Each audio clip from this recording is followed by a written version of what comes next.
Good evening and welcome to the briefing room. I'm Madhavdas G. It was just 21 days ago that US and Iran signed what was meant to be a 60-day memorandum of understanding between the two countries, which many saw as the first major lasting peace in the Middle East. Except it didn't last long. Amidst the ongoing NATO summit, Donald Trump declared that the ceasefire is effectively over and he has absolutely no interest in dealing with Iran again. The war lasted about 108 days in its first round until there was about 24 days of peace. Now that has been cut short once again. And here's why Donald Trump says they had no option but to go for the kill once again. We attacked very powerfully last night. The very dangerous people from Iran, they're sick. There's something wrong with them. We said, go and do your funeral stuff. And instead of that, they start shooting rockets at ships yesterday. And so we hit them very hard last night, very hard. I would say 20 to 1, 20 times tougher. I don't like them, and they're evil people, and it's the denuclearization of Iran. And we're going to denuke it. We're not going to let them because they're crazy, and they can't have a nuclear weapon. And they don't know. I don't think they know what the hell they're doing, but they're bad people. Now, over the last 24 hours, the United States has mounted its offensive on Iranians. So far, over 60 boats of the Iran Revolutionary Guard Corps have been attacked. The Americans have also targeted coastal radar and surveillance sites and multiple anti-ship cruise missile launchers. Iran's drone infrastructure and air defense systems are also on target, along with their command and control networks. It's clear that the US does not want to take any chances and wants to go all out to ensure that Iran will not be in a position to retaliate. Now, what are we talking about in terms of what these airstrikes are really about? The US retaliatory airstrikes against Iran overnight on Tuesday, July 7th into Wednesday, July 8th, 2026, have targeted Iran's military infrastructure, primarily concentrated along the country's southern coastline and the strategic Strait of Hormuz. Let's tell you more with the help of Iran's map. So these are the locations we are primarily talking about. There is, of course, the entire location of Bandar Abbas, which is a major strategic port city, and this houses key naval bases. That's Bandar Abbas right there. The next important location is Qeshm Island, a highly fortified island in the Strait of Hormuz, used for maritime surveillance and drone operations. You can see the island right there in the middle. There's also, of course, Sirik County, a coastal area that is critical for the missile positioning of Iran. And this here is Sirik County. There's also Masher, which is on the coastline, where the coastal bases and installations here along the Persian Gulf, which are very, very crucial for Iran. But naturally, one would ask, what led to this kind of a fresh offensive when it looked like both sides were keen on maintaining long-lasting peace in the region? Here's why Trump decided to strike Iran once again. The first is that US claims Iran violated terms of the Memorandum of Understanding that was signed between the two countries. US also cites the attacks by Iran's IRGC in Hormuz. The third reason is that 3 commercial ships were reportedly attacked. Reason number 4. US cites the need to protect commercial shipping, and that's why it went ahead and did this, is what the United States is saying. Perhaps no wonder then that Donald Trump once again reiterated that the time for talks with Iran is over. On the other hand, let's listen in first to what was stated. They start shooting bombs, actually missiles at ships yesterday. Saudi Arabia, Kuwait, a couple of others. And they don't know. I don't think they know what the hell they're doing. But they're bad people. I think they're incompetent, by the way. Because if they were competent, they would have made a deal a long time ago. Like, how about 47 years ago? We took out their first set of leaders. We took out their second set of leaders. They want to take out the U.S. leader, me. I'm on every list. I saw things this morning. I'm on every single one of their lists. Now, on the other hand, you have Iran that has also promised a crushing response to the US offensive. Iran claims everything was well until the US violated the terms of agreement. Here's what Iran's top negotiator has said in response. The first claim is that Iranian adjustments in Hormuz were violated. Also, of course, the persistent threats of further strikes were being done. Thirdly, reinstating sanctions on Iranian oil. And fourthly, attacks on southern Iran. They've said there's continued Israeli aggression that's happening in Lebanon as well. So with all of this, Trump even says that he's no longer interested in any negotiations. And for him, the Iranians are liars, cuckoos, and a cancer. This is the kind of statement coming in. As far as I'm concerned, it's over. I'll speak to our negotiators. They want to negotiate. They're good people. Steve Witkoff, Jared Kushner. But they have to come back to me. As far as I'm concerned, it's just a waste of time dealing with them. They're liars. We make a deal. And if I make a deal with him, we have a deal. And he goes out, he talks. We make a deal. Everyone's agreed. No nuclear weapon. We make a deal. They go outside, talk to the press. They say, we never even talked about it. There's something wrong with them. They're cuckoo. As far as I'm concerned, it's over. Now, the guns are roaring again in West Asia, and India can't afford to look away either. As the US-Iran truce falls apart, the consequences could hit India's economy, its energy security, and strategic interests as well. The first implication for India, global energy trade expected to be impacted again. The second, sanctions on Iranian oil limits India's options. Implication 3, it may affect India's oil, LPG supply, and prices as well. The fourth implication is that it may lead to inflationary pressures once again. The fifth, fallout in stock markets. The Sensex and the Nifty have already dipped by 2%. But Donald Trump is not ready to back down.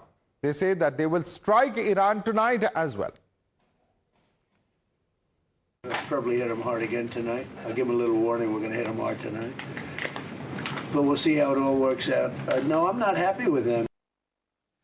Now, Donald Trump is pulling the plug on truce, but the global markets have taken a massive hit. Let's look at the impact that we've seen so far in some of the major markets. In India, of course, the most important markets are the Sensex and, of course, the Nifty. What are we talking about globally and what are we talking about internationally? There's also, of course, the NASDAQ's numbers that we're going to quickly tell you about as well as the Dow futures. Now, Dow futures also is amongst those that have taken a hit. What are the numbers really looking at for each of these four markets? Now, the first market that we're talking about is the Sensex. Sensex has crashed by over 1,700 points. There's also, of course, the other market which is very significant here in India, the Nifty, which has slipped by 2%. This is the Nifty. There's the third market that we're talking about, the NASDAQ. This has fallen by 1%. And, of course, the last market, the Dow futures, that has plunged by 700 points. So all these markets, in fact, are crashing internationally as well as here in India. But at the same point of time, we're also looking at the oil prices, which are poised to rise. Interestingly, even NATO's chief has come out to say that the United States is totally justified in striking Iran. Watch this. Well, I think it was absolutely necessary because when you have a ceasefire and Iran is basically violating the ceasefire, we see what happened yesterday with ships being attacked. I think it is totally crucial that the US forces. All right, breaking news coming in. US CENTCOM has just confirmed that more than 20 US Navy warships are patrolling the waters across the Middle East as CENTCOM forces continue promoting regional security and stability. Last month, US naval warships and aircraft have in fact transited the Arabian Sea in close formation, and CENTCOM says this demonstrates unmatched American military strength and firepower. Let's quickly open this up and take it across to our guest now. Joining us is Malik Abdul, GOP strategist. We have Sarah Spector, attorney and Democrat analyst. Dr. Ali Salehia is head of International Affairs Department at Governance and Policy think tank. There's also Ashok Sajjanar, former diplomat of India, joining us on the show at the moment. Let me start with you first and foremost. Malik Abdul, what do you think has forced Trump's hand? Was it control over Hormuz? Was it the nuclear question? What has led to this kind of an impasse and deadlock coming in when there were still 39 days of the ceasefire that were left? By all accounts, this really seems related to Iran deciding to violate the MOU and attack commercial ships in the Strait of Hormuz. That was one of the things that Donald Trump was really pressing on, because Iran has decided that it itself will control the commercial waterway near the Strait of Hormuz. And that is something that the United States and the global world, for this matter, is something that we are totally against. So what it seems at this point is that the United States responded in kind, actually a bit more forceful, to Iran's decision to once again violate the MOU. Sarah Spector, do you agree with that analysis? Because many are saying that if you're going to shut the door like this and also use choices of adjectives like Mr. Trump has, that's hardly the way to go about, forcing Iran's hand.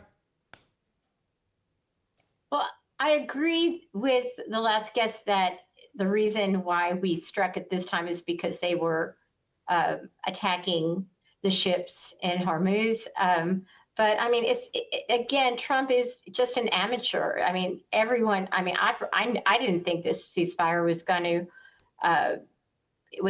to basically maintain itself. Nobody. I mean, the Iranians have never been, reliable people, and it took a long time for Obama to scratch out the agreement. I think it was years. The original agreement that Trump just arbitrarily threw in the air. And I really think he believed that if we attacked initially, that the Iranian people would revolt and there'd be a new regime, and he miscalculated. And so we're back where we started. All right. And in fact, you want to respond to that, Malik, because, broadly, the Iran strategy seems to be all over the place. Now, initially, you told that you have won the war, that you've killed their regime leader, so on and so forth. And if that's indeed the case, then why are we still looking at these ceasefires being broken time and again? Somewhere or the other, something's not adding up.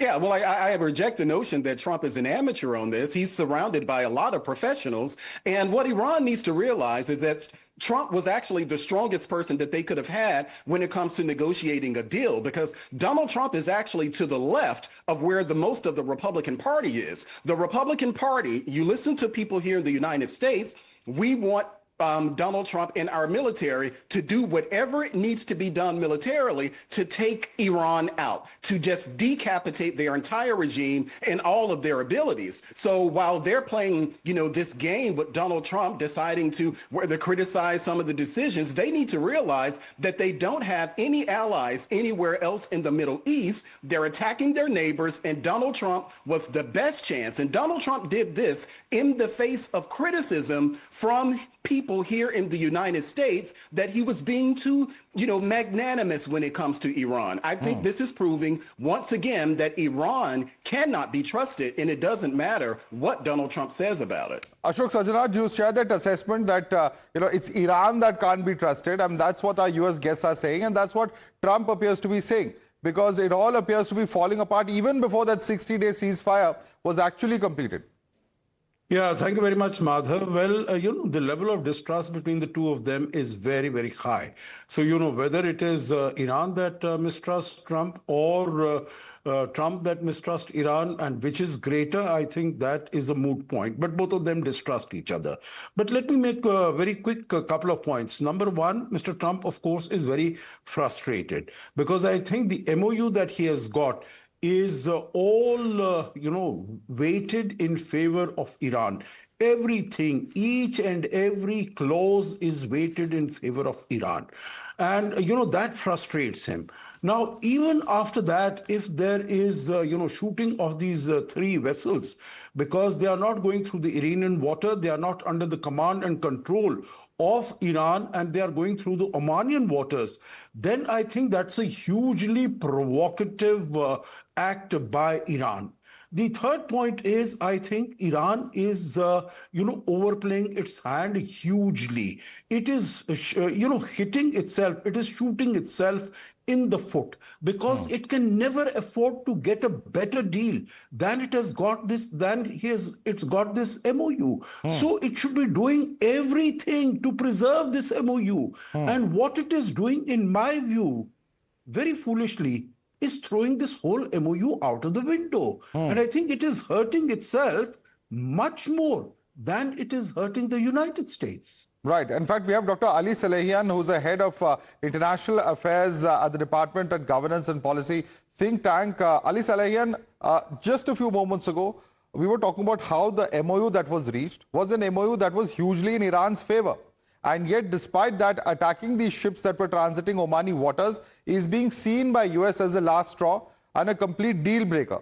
Why would Iran take such a huge risk when it had everything to gain by allowing for peace?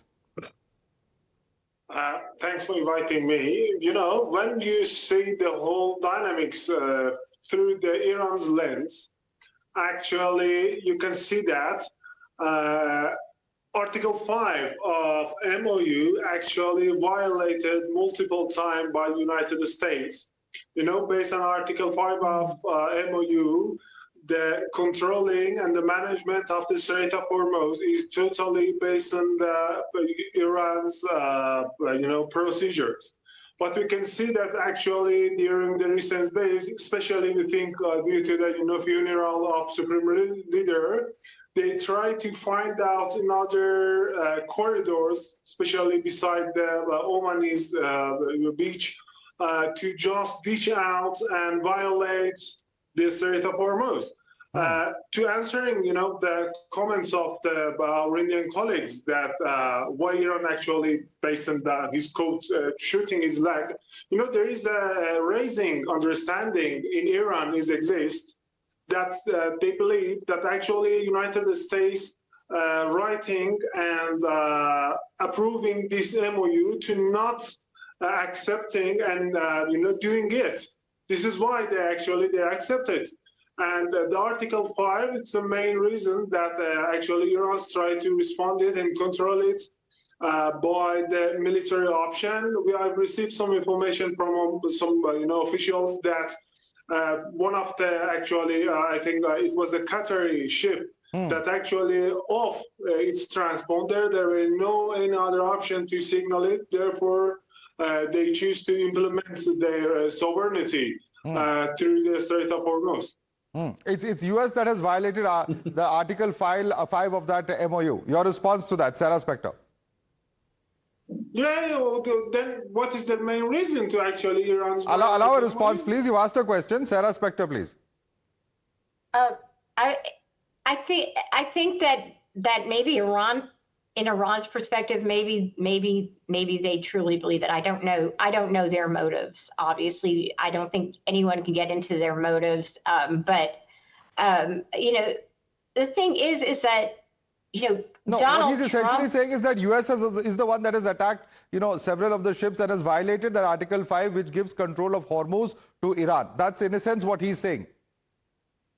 that the US attacked those ships? Certain ships, not those three that I mentioned earlier, but other ships as well. And they say that the control of Hormuz has to be with Iran, which is something that US has violated, and therefore this is in response to that, if I've understood his argument correctly. I think that I think they believe they control the Strait of Hormuz now because they have since we basically attacked them. So if they believe that's that. I mean, Trump renamed the Gulf of he just takes things. And I guess if Iran thinks they have control over the Strait, then I don't know what we can do about it. They've proved they have control over the Strait. I don't know what to say. I mean, Trump... But this is part of the MOU. Let me get in Malik on this. Malik, what does the MOU specifically state? Because if it has given control and US has ceded so much ground to Iran, then it can't really be complaining 24 days later or 25 days later. Well, there is actually a lot of criticism, and that's why I mentioned earlier that Donald Trump was facing criticism from within the United States, that it seemed as if that he was giving a lot of concessions to Iran without receiving anything in return. But one of the things, and I'm not familiar with the Article 5, but one of the things, at least here in the reporting, is that there was no situation under which Iran was supposed to be given control of international waters, that just simply cannot happen. Iran has pressed back on that. The notion that there was the treaty and Iran says that the treaty was not ratified, so therefore it's not subject to it. But I haven't seen anyone around the world who other than Iran, who believes that Iran as the country should control international waters. That is just unheard of. So Donald Trump is right to really press on this issue and notice it. It isn't as if the United States is the one that is benefiting from all of the oil that is shipped through the Strait of Hormuz. Ashok Sajjanar, let me just bring in Mr. Ashok Sajjanar because he's a diplomat. Is this a difference in perception of what the MOU really has agreed upon? If US indeed has ceded ground to Iran, is this then an afterthought or is this a difference in perception? United States has no power to cede control of Hormuz to Iran or to Oman or to any other country. It is international waters. There is freedom of navigation in that waters. Even if Iran maintains that, it has control over territorial waters of 12 nautical miles, the whole Strait of Hormuz is 21 nautical miles. There are 9 nautical miles with Oman. So, these ships were traversing through that area. I think the wording of the whole MOU, because it was done in such a hurry, is so very confusing. Anyone can interpret it in any way it likes. Now, Iran might wish to interpret it, but no one in the world is going to cede control of international waters to another country. What is going to happen? What is going to happen to all the? There are 100 other international waters. If the countries around that region, they start, claiming control over that, then the whole international commerce and movement of ships is going to stop. Dr. Ali, let me get in the Iranian expert here. Dr. Ali, the point is that perhaps the MOU is worded vaguely, but what you're doing in the case of the ships in Omani waters or in international waters, that's something that no country can cede control over to Iran. Because if that happens and that becomes a precedent, then this is a recipe for chaos across all contested waters. The first one, when I'm talking about Article 5, it's not something imaginary.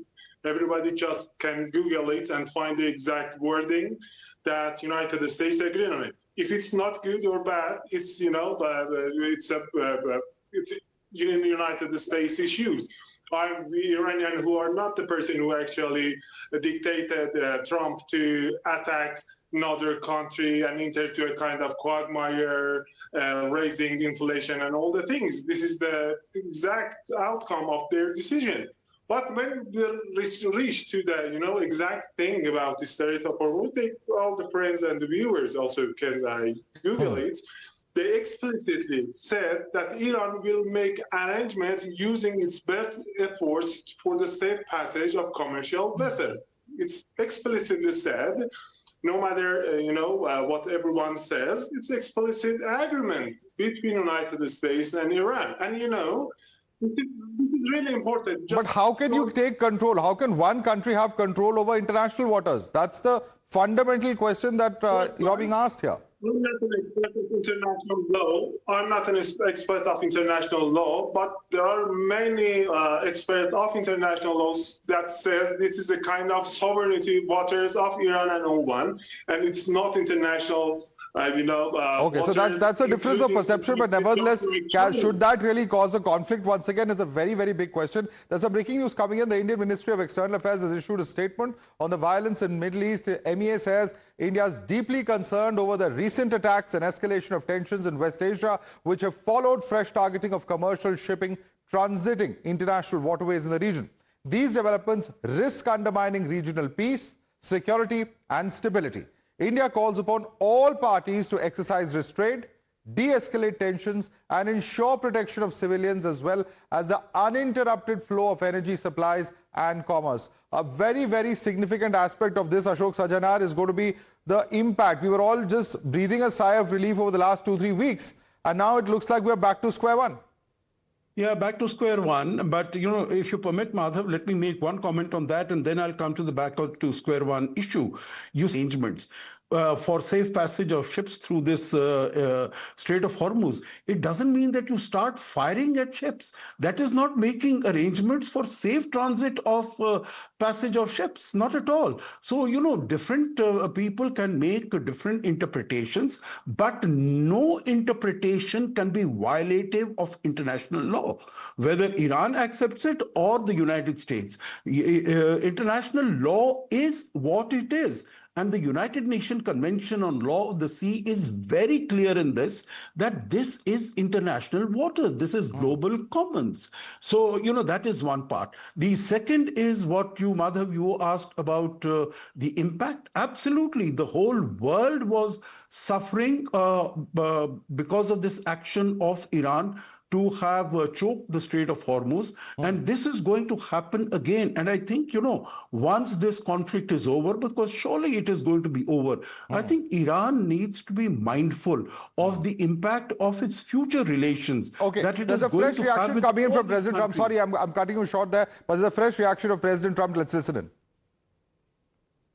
So they're a much different country. Now, in one day, all of their anti-aircraft things are gone. That doesn't mean they're not going to get a plane at some point, but all of it's gone.